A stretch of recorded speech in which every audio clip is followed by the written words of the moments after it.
tidak mau, dia akan menunda. Yang bisa pernah komplain itu Nabi Musa.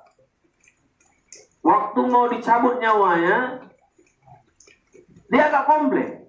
Lah kenapa tidak dicabut nyawanya? Sebenarnya komplainnya ini karena dia merasa Israel ini tidak mau memberitahu. Jibril ini tidak mau ngasih tahu. Ya karena Nabi ini kan hubungannya dengan malaikat. Jadi malaikat Israel pamit sama Allah. Musa nggak mau, ya Allah. Belum nggak dicabut nyawanya. Ini memang kalau para nabi itu dipamiti. Nah jadi kita di sini jangan merasa nabi, Pak. Nggak nunggu dipamiti. Kalau para nabi itu dipamiti, Rasulullah kita dipamiti. Sebelum dicabut oleh Israel, beliau bertanya, mana Jibril? Oh ya, sebentar, berarti belum tak dicabut. Panggil Jibril. Kenapa engkau tidak datang, wahai Jibril, di sisiku waktu sakaratul maut mau datang? Apakah kau jijik kepadaku? Tidak, wahai Rasulullah. Aku sedih melihatmu. Karena sakaratul maut itu sangat menyakitkan. Oh ya, saya dulu Pak. Sana sedikit. Pamit nih, Ustaz. Ini di kandangnya ini. Seharusnya beliaunya lah yang ngisi. Jadi di sini kami tidak panjang, tidak akan lebar. 2 poin saja yang ingin sampaikan. Alhamdulillah, Rasulullah. Almarhumah ini sudah meninggalkan kita, terutama anak-anak beliau ini. Anaknya berapa? 3 Pak ya? 3 yang ditinggalkan. Ini adalah salah satu tanda-tanda bahwasannya janji Allah itu tidak pernah meleset. Kullu nafsin dha'iqatul maut. Sesungguhnya yang namanya yang bernyawa itu pasti memiliki maut. Jadi kepada keluarga musibah yang tertimpa, yang ditinggalkan, yakinlah ini adalah musibah dari Allah. Ini adalah janjinya Allah kepada almarhumah. Ini sudah takdirnya. Jadi kita sebagai ahli rumah, ahli musibah yang sekarang ini harus meyakini bahwasannya ini adalah kehendak Allah Subhanahu wa ta'ala. Tidak ada Allah salah dalam memberikan satu keputusan. Walaulah dia satu orang ibunya, walaulah dia satu orang ayah dan ibunya, bentuknya persis gembar, Allah tidak bakal salah dalam mengambil keputusan kepada anak-anaknya yang gembar tadi. Kepada manusia yang namanya sama, bentuknya sama, pasti ada bedanya. Allah tahu sesuai dengan kadarnya masing-masing. Si fulan umurnya sekian tahun, si fulana umurnya sekian tahun. Allah tidak bakal akan pernah salah. Begitu juga dengan kita yang mungkin sehari-harinya berdagang, di sebelahnya jualan bakso, di sebelah kanannya juga jualan bakso. Rezeki tidak bakal pernah tertukar. Allah sudah bisa menetapkan ini kadarnya, yang ini kadarnya. Jadi kita juga dengan masalah maut, Allah tidak bakal pernah menukarnya. Dikala Allah sudah memberikan waktunya sekian tahun. Berapa tahun tadi umur Pak Ibu Iliana tadi Bapak? 51. Masih kategori lum tuhanian betul. Nah, Allah sudah takdirkan. Mungkin ada yang sudah umur 70, sudah sering mengajukan proposal, ingin segera diambil oleh Allah, tapi Allah belum ambil. La yastakhiruna sa'atan wa la yastaqdimun. Tidak bisa di akhir, tidak bisa dimajukan. Jadi kita tidak bisa mengajukan proposal untuk lebih maju. Tapi ada mungkin yang menjawab, lu mana kalau yang bunuh diri? Nah, bunuh diri ikhwatifillah rasulullah, disinilah yang namanya kalau bunuh diri nanti kalau dia minum racun, di akhirat nanti Allah sangat murka kepada orang-orang yang membunuh dirinya. Oh, yang mencelakakan dirinya. Tahu ini akan celaka, dia datang ke tempat kecelakaan itu. Lah tahu pinggir jurang, malah menepi-nepi ingin jatuh di jurang. Lah tahu ini tinggi, kalau tergelincir akan jatuh dan mati, menggelincirkannya. Kata Rasulullah dalam hadisnya, orang seperti ini kalau dia mati dalam keadaan gantung, nanti akan bergantung terus dari setiap harinya di akhirat nanti. Gantung, sehatkan, gantung lagi, sehatkan, gantung lagi. Yang terjun dari lantai 3 tadi, terjun, naik lagi, sehat lagi, terjun lagi, sehat lagi. Itulah kerja. Na'udzubillah, Allah sangat murka kepada orang-orang yang mengambil jalan pintas gara-gara memiliki permasalahan. Nah di sini nih ikhwati, tidak bisa dimajukan, tidak bisa dimundurkan. Nah dengan ini kepada keluarga yang ditinggalkan, Ambillah hikmah dari segalanya. Ternyata memang kita ini suka tidak suka, mau tidak mau, janji pasti akan ditepati oleh Allah Subhanahu wa taala. Israel nampaknya ini sedang gencar-gencarnya. Semalam tadi kita takziah di Jembatan 2 di dekat rumah kami itu ada yang meninggal umur 87. Ya, malam ini di Pasar Baru, ini malam kedua Pak ya? Malam pertama? Malam pertama juga di umur 51. Ini di tengah-tengahnya tadi Allah alam apakah ada apakah tidak. Minggu kemarin itu di bandar ada 2 terus berjalan. Saya yakin posisi Kaur Selatan Madinah Asal ini Israel ini bolak-balik. Entah kalau di Pasar Baru Pak Ustaz. Apakah masih keliling-keliling di Pasar Baru? Siap-siap malam ini kalau nanti tahu-tahu Israelnya mampir.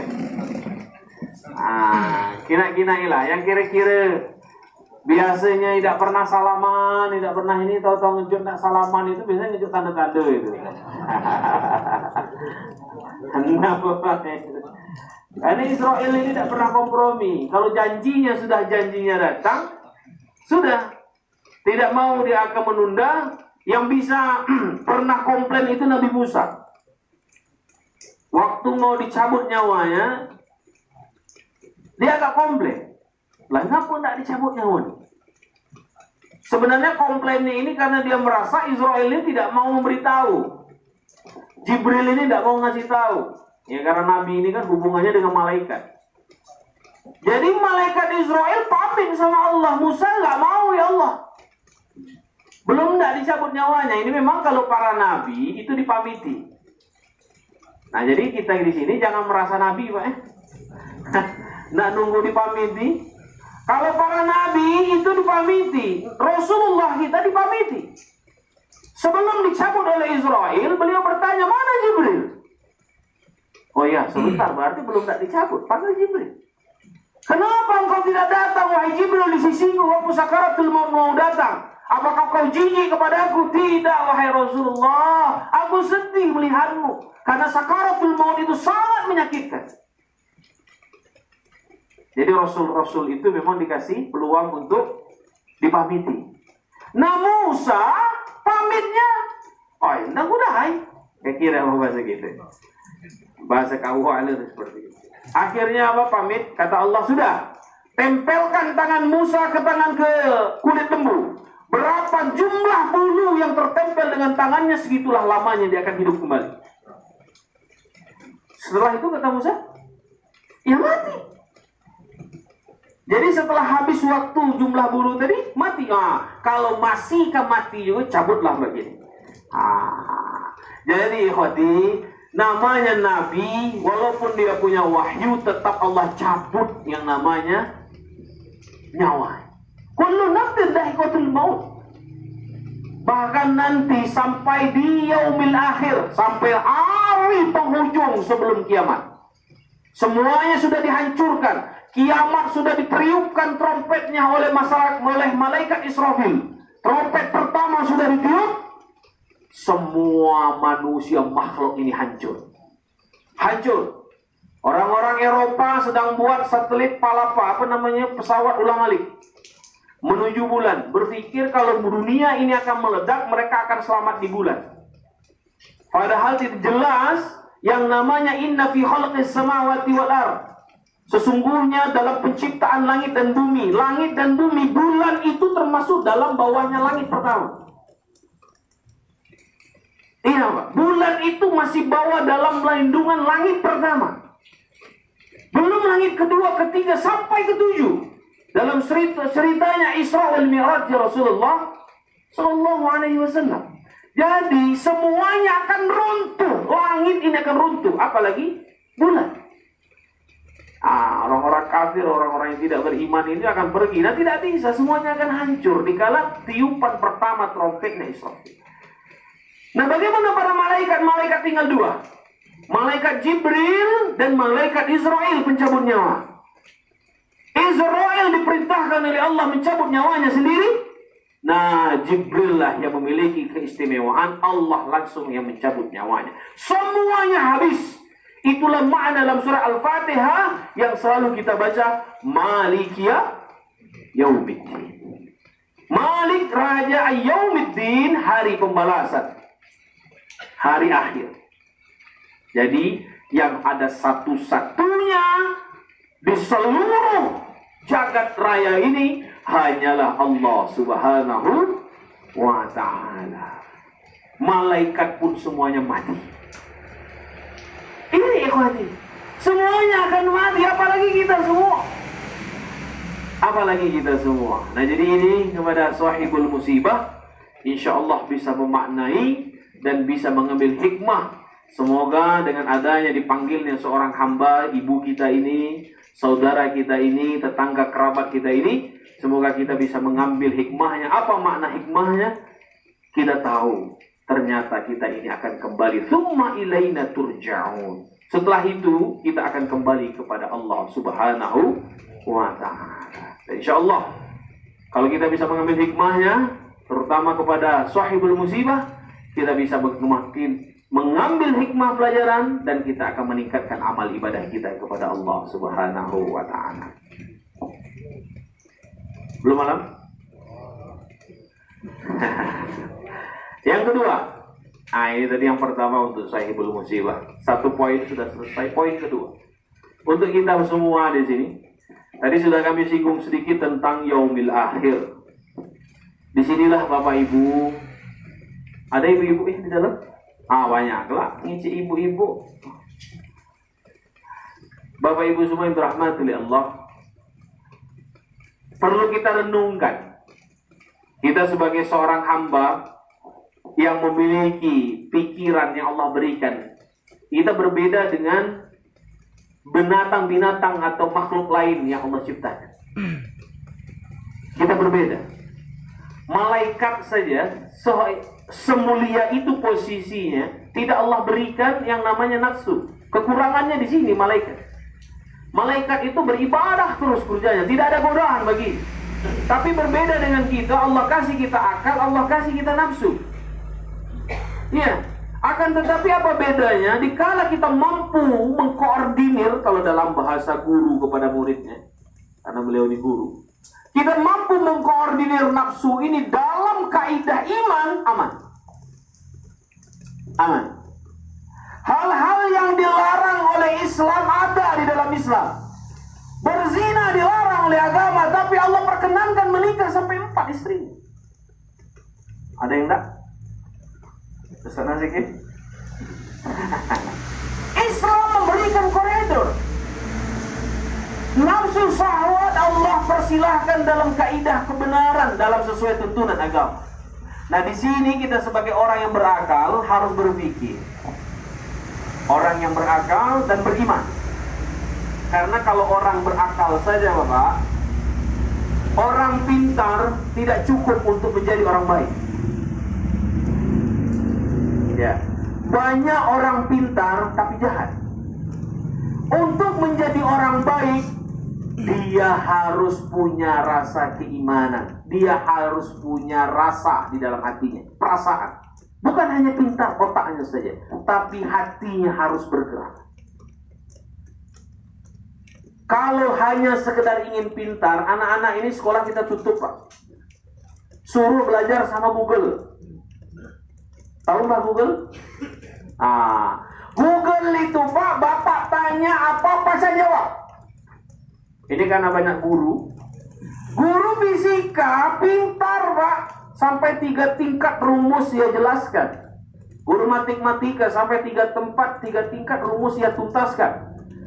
Ditanya sejarah, geleng itu guru matematika, katanya nggak guru sejarah. Iya. Guru punya keahliannya masing-masing sesuai pendidikannya masing-masing. Tapi Google, Bapak tanya, cat mobil, cara nanam cabai, cara negak rumah, 5 ibu kota Nigeria, jumlah corona hari ini, tahu kan? Pintar tidak? Pintar, tapi karakter hati anak Google tidak bisa.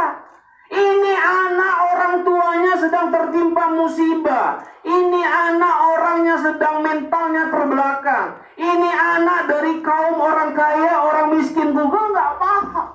Dia cuma hanya ngasih ilmu saja. Tergantung orang ini. Orangnya baik ngambil ilmu baik, orang jahat ngambil ilmu jahat. Tapi berbeda dengan guru. Guru akan mengajarkan cara keteladanan. Guru akan mengajarkan cara menjadi orang yang berwibawa. Cara orang supaya dihormati. Bagaimana menghormati orang tua. Guru mengajarkan. Bukan hanya sekedar ilmu. Nah, kita sebagai orang yang berakal dan orang yang beriman kepada Allah harus mampu membaca alam dan situasi yang terjadi saat ini. Harus mampu, ikhwati. Jangan sampai kita hanya menganggap peristiwa ini peristiwa yang hanya jalan dan fenomena alam saja. Tidak. Jatuh satu lembar daun dari pohon itu, dari ranting, itu ada makna yang Allah berikan. Apalagi yang pesawat terbang SJ-182 hancur. Ini udara. Yang air melumpap Kalimantan, Sulawesi, Sumedang, banjir berapa hari. Tadi terasa gempa? Ada ya? Allah. Gempa, longsor, erupsi Gunung Merapi. Padahal kita semua dalam keadaan bencana besar dunia. Virus COVID-19 belum selesai sampai hari ini. Menurut informasi di Kabupaten Kaur ini Anda baru terkirim tadi 1.600 sekian apa bahasanya, dosis apa-apa. Nah, setiap orang itu dapat 2 kali vaksin. Kalau 1.600, kalau bagi 2 berapa? Cuma ada 800 penduduk Kabupaten Kaur, ada kurang lebih 120.000. Kalau nak nunggu vaksin, kapan selesai? Allahu a'lam. Kita tidak tahu. Ini fenomena 2019 ke 2020 belum tuntas. Allah kasih satu instrumen besar, satu alarm besar. Terjadinya peristiwa yang udara meledak, yang air laut keluar, yang gempa bumi berjalan, musibah terus beruntun. Apakah ini hanya kita diamkan sebagai orang beriman? Apakah kita tidak sadar dengan rambutnya putih bahwasanya menandakan kita ini sudah semakin tua?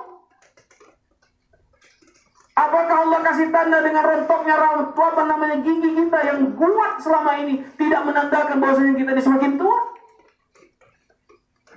Kulit tadi yang kencang sekarang keriput, tidak sadar kalau semakin tua? Ini semua adalah peringatan dari Allah. Ini semua adalah alarm-alarm besar, cubitan kecil, ibarat kita menegur anak kita. Nah, hati-hati, itu api. Sekali. Nyebut, tidak ada sakit. Masih tengkar anak. Apa geraknya, Pak? Ditarik. Sudah ditarik melawan, pasti dipukul. Karena akan membahayakan, karena masuk api. Ini Allah tidak ridho kepada kita yang akan memasuki jurang kekafiran, jurang kemaksiatan, jurang kemunafikan. Allah tegur. Nah, dengan ini khawatirlah musibah-musibah yang turun beruntun. Ayo coba renungkan, dudukkan di waktu kita sehabis sholat nanti. Ya Allah, apa makna segala ini? Kita bukalah Al-Quran. Kita bukalah Al-Quran. Kita kaji. Afala yatadabbaruna Al-Quran. Apakah kita sudah mengkaji, mentadabburi Al-Quran? Apakah seumur hidup kita ini buku sudah berjilid-jilid, kitab sudah berkitab-kitab kita baca? Bagaimana dengan Al-Quran? Pernahkah kita kupas dari Alif Lam Mim pertama Al-Baqarah sampai dengan adnas terakhir, pernahkah kita kufas huruf per huruf sampai dengan arti per arti? Karena mungkin kita sebagai orang Indonesia tidak paham dengan bahasa Arab, kita memahami dengan arti yang sudah diterjemahkan kepada ahlinya. Apakah pernah dalam umur kita yang sudah 40 ini, yang sudah 50, yang sudah 60, bahkan yang sudah 70 ini menghatamkan Al-Quran beserta artinya? Padahal hudan linnas wa bayyinatin minal huda wal furqan. Al-Quran inilah petunjuk dan pembeda antara hitam dan putihnya manusia hidup di dunia ini, pegangnya Al-Quran.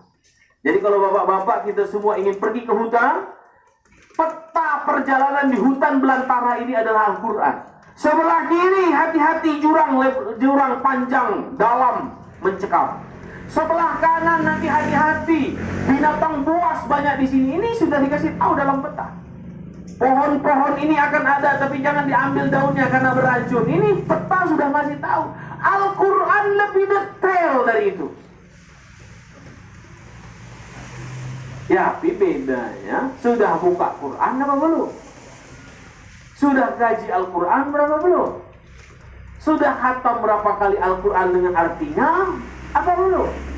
Nah, dengan ini ikhwati, saudara-saudaraku semua yang dirahmati oleh Allah, kita sama-sama renungi dan renungkan bahwasannya Allah sudah memberikan tanda-tandanya kepada kita. 1444 tahun yang lalu Rasulullah SAW sudah menyampaikan dalam hadis-hadisnya hikmah-hikmahnya bagaimana akhir zaman ini pada akhirnya nanti akan meledak dengan kiamat, akan meledak dengan adanya terbit matahari yang biasa dari timur ke barat akan berpindah dari barat ke timur. Sebaik-baik manusia, sehebat-hebat manusia, semantap-mantap pangkat manusia tetap akan kembali kepada Allah Subhanahu wa Ta'ala. Nah, dengan ini kita semua di sini, terutama kami pribadi pada khususnya dan jamaah sekalian pada umumnya, dengan kita merenung ini, ternyata kita akan kembali, maka kita akan bijak dalam memanfaatkan waktu kita. Wal 'ashr. Innal insana lafi khusrin. Demi masa ini Allah yang bersumpah. Bukan gubernur, bukan presiden, bukan bupati. Allah langsung yang bersumpah. Kalaulah presiden ini orang hebat, Pak, tidak ada yang menandingi hari ini presiden. Hebatnya presiden Amerika mungkin dengan presiden Cina. Tapi dua presiden ini collab dengan COVID. Semuanya pusing, ekonomi hancur. Kalau presiden-presiden ini mengancam dunia, dunia takut. Kalau presiden Indonesia mengancam bupati, bupati takut. Kalau presiden Indonesia mengancam gubernur, gubernur takut. Sekarang Allah yang bersumpah mengingatkan kita semua. Sang penciptanya presiden, sang penciptanya para pemimpin-pemimpin dunia. Bahwasannya wal 'ashri. Demi masa innal insana lafi khusr. Sesungguhnya al-insan itu kita, manusia, dalam keadaan kerugian. Khusrin illa kata Allah, kecuali illal ladzina amanu wa 'amilus shalihat, kecuali yang beriman dan beramal soleh, kecuali melihat suatu musibah dengan keimanan dan beramal soleh, kecuali dengan keimanan dipanggil Allah, hadir dengan keimanan dan beramal soleh.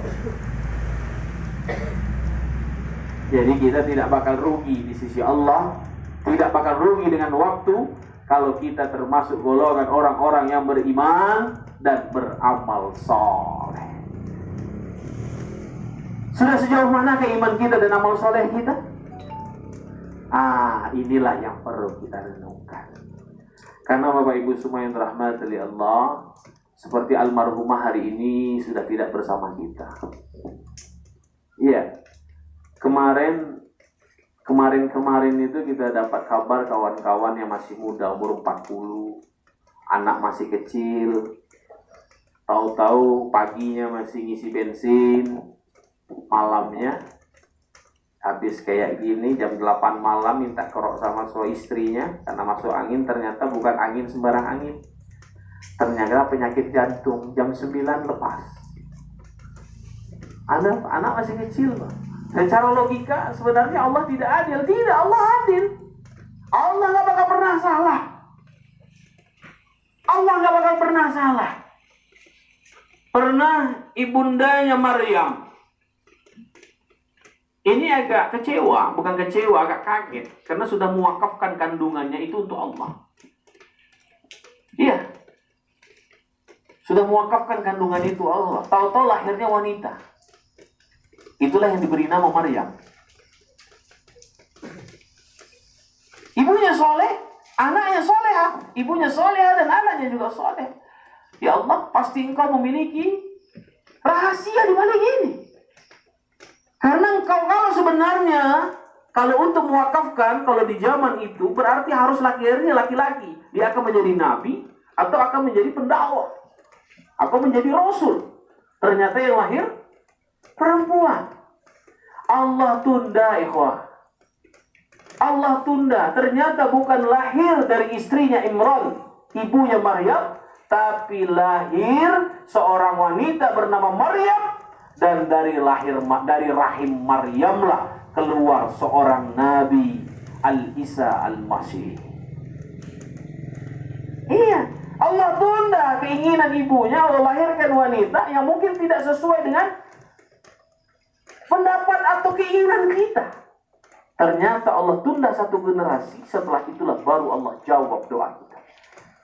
Hari ini mungkin kita mengatakan ini tidak mungkin, Allah tidak adil, Allah tidak adil. Ternyata setelah dimakan waktu barulah terjawab. Ternyata ini rahasianya Allah Subhanahu wa ta'ala. Ingat cerita musafir yang berjalan beristirahat di bawah pohon beringin, melihat pohon beringin. Ya Allah, salah ciptaanmu ini, wahai Allah. Pohon sebesar ini, buahnya sebesar telunjuk, kecil sekali pohon beringin. Batang sebesar ini. Seharusnya kan makin besar pikulan kan? Halo, Assalamualaikum. Ngantuk? Oh loh, kalau ngantuk kita tutup. Menikmati, alhamdulillah. Salah, wahai Allah. Komplain nih orang. Di sebelahnya ada pohon. Kalau bahasa kita tuh pohon perenggi, labu. Batangnya kecil, buahnya besar. Tidak adil Allah. Ada maksudnya akal. Batangnya kecil, dan mampu. Sampai-sampai perenggi itu tidak punya batang, dia hanya punya akal. Karena apa? Yang memapah buahnya itu tanah. Betul Pak ya? Kalau tegayut bisa roboh dia. Saking nggak punya pohon. Nah, yang beringin sebesar itu buahnya kecil. Terlelaplah sang musafir. Tahu-tahu terbangun dengan pohon, dengan jatuhnya buah beringin tadi pas di hidungnya. Apa Pak? Langsung kontan jawab Pak. Ya Allah, adil ke Allah. Hah? Cak mana membuah labu yang sebesar pala kebau itu tadi jatuh. Allah langsung, ya Allah, adil kau Allah, betul ciptaan. Gak bakal meleset, karena tidak mungkin kita berlindung di bawah pohon perenggi, pastilah kita berlindung di bawah pohon yang berteduh. Iya, disinilah rahasia Allah, tidak bisa pakai logika. Kita hanya bisa mencoba mengkajinya. Kalau tidak terkaji dengan akal, kembali ke iman. Kembali ke iman. Bahwasannya la haula wala quwwata illa billah. Nah ini, jadi kita dengan proses alam ini, kami hanya ingin ngajak berpikir supaya iman kita ini timbul bukan karena paksaan, tapi karena renungan. Kalau dengan renungan kita akan lebih mantap. Ternyata dunia ini ada yang punya. Ternyata dunia ini ada yang ngurus. Ternyata kita ini hanya setitik dari titik-titiknya debu di padang pasir. Hanya setetes dari setetes air di samudra yang luas. Kita ini. Kalau kita bayangkan hari ini posisi kita ada di Merpas ini, di Pasar Baru ini, di rumah almarhumah ini, kita bandingkan dengan luasnya bumi saja, berapalah kita? Apalagi dengan seluruh makhluk yang Allah miliki. Lillahi ma fis samawati wal ardh. Milik Allah. Langit dan bumi dan seluruh isinya. Nah, sekarang Allah sudah sayang sama kita.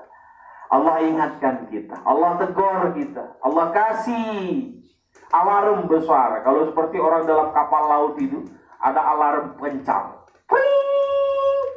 Semua akan bangun dan bersiap. Sudah siapkah kita sekarang? Sudah bangunkah kita sekarang? Ayo. Karena nanti Pak, setidak-tidaknya secara individu kita pun akan dipanggil oleh Allah. Secara alam semesta ini pun, nanti alam ini pun juga akan Allah ambil lagi.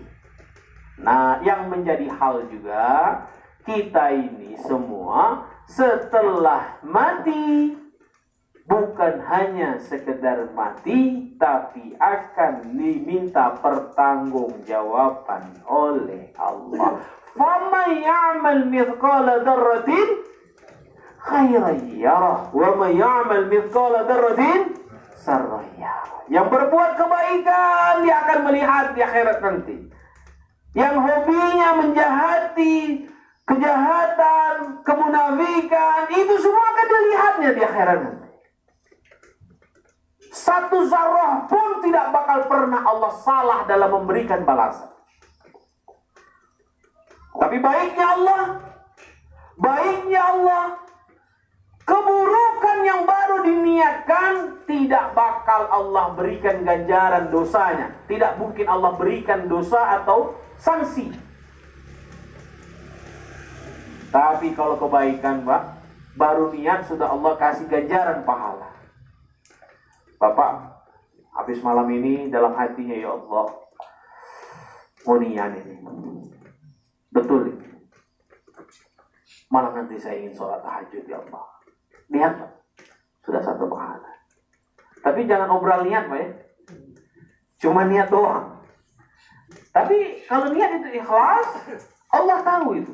Ya'lamu ma fi sudurikum. Allah itu tahu dengan apa isi hati kita. Allah tahu. Kalau kita dengan pasangan, dengan istri yang paling dekat dengan kita tahu dia senyum wah ini, tapi kita tidak tahu isi paling dalamnya. Apakah dia senyumnya itu masih dalam keadaan sedih? Kita tidak tahu. Woi, jahatnya laki aku nih, weh. Walaupun dia dengan tersenyum. Kita tidak tahu, Pak. Yang tahu hanya Allah. Begitu juga dengan kita. Mungkin kita marah dengan istri kita. Tapi karena kita tahu ini mungkin tidak sengaja, kita maafkan, kita senyum, tapi hati kita menyimpan. Oh, ini ternyata istri kita. Begitu juga mungkin dengan sahabat kita, dengan tetangga kita, dengan orang di sekitar kita. Kita bisa tersenyum, tapi hati saudara kita tidak bisa. Tapi Allah, semut hitam, di bawah batu yang hitam, di laut yang paling dalam, tidak memiliki cahaya. Jadi laut ini, Pak, kalau sudah di atas 100 meter ke bawah, itu sudah tidak ada lagi cahaya, gelap gulita. Jadi kalau kata para ilmuwan, Gunung Everest yang pernah nonton film Vertical Limit, itu tingginya hampir berapa kilo. Itu ternyata kalau dibalik, itu ada yang sama dalamnya dengan laut lepas kita yang ada di seluruh dunia ini. Allah alam, saya tidak tahu tepat.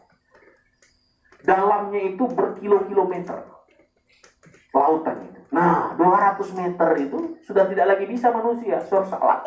Itu sudah tidak lagi cahaya. Di dalam itu semut hitam berjalan, Allah tahu. Allah tahu. Apalagi cuma di hati kita ini. Allah tahu. Itulah kata Allah, innamal a'malu niat di hati. Nah jadi kalau kita sudah punya niat malam nanti bertahajud, Allah kasih satu ganjaran. Nah baiknya Allah, kalau jahatan Allah tidak kasih sanksi keburukan, tidak. Tapi kalau sampai tadi malam kita jalankan tahajudnya, maka 10 kebaikan akan Allah berikan, dan kebaikan sholat tahajud itu sendiri. Sholat tahajud itu tidak harus 12 Pak ya. Tidak harus 11. Tidak harus 8 dan 3 maksudnya. Jadi Bapak nanti bangun jam 3. Sekarang kan jam 5 kurang 10 Pak ya azannya. Subuh ya, kurang lebih. Jadi Bapak bangun setengah 5 baru kebangun. Itu masih dapat 2 rakaat. Boleh tahajud? Boleh ya. Sebelum azan subuh. Iya. Jadi sebelum azan subuh bangun, sholat 2 rakaat. Karena khawatir akan terjadinya azan, terbit fajar, maka kita sholat witirnya 1 rakaat sih. Sah. Salah juga kalau kita belum biasa sholat tahajud panjang. Malam ini sholat tahajud bangun jam 2:30. Panjang sholat tahajud. Berzikir. Tahu-tahu ketiduran.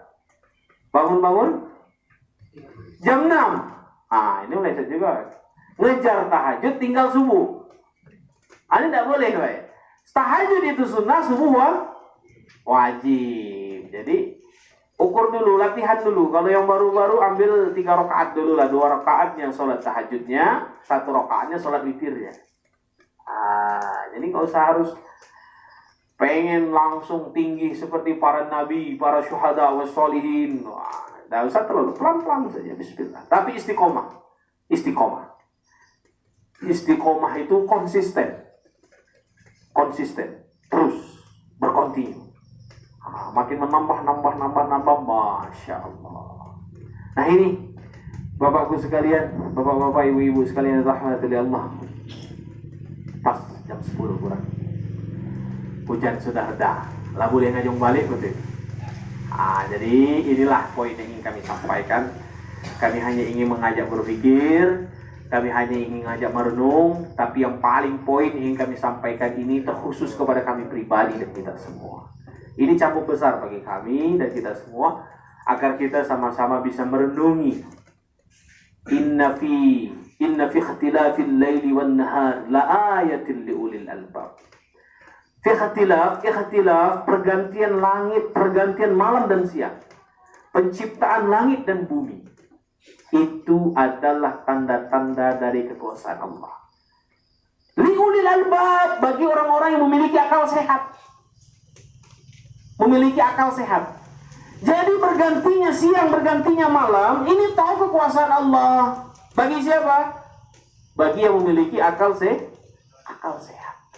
Nah jadi bergantinya malam, bergantinya siang, terbitnya matahari, terbitnya bulan, adanya hujan, adanya corona, adanya musibah banjir, adanya erupsi, adanya gempa bumi, adanya longsor, itu semua dari tanda-tanda kekuasaan Allah.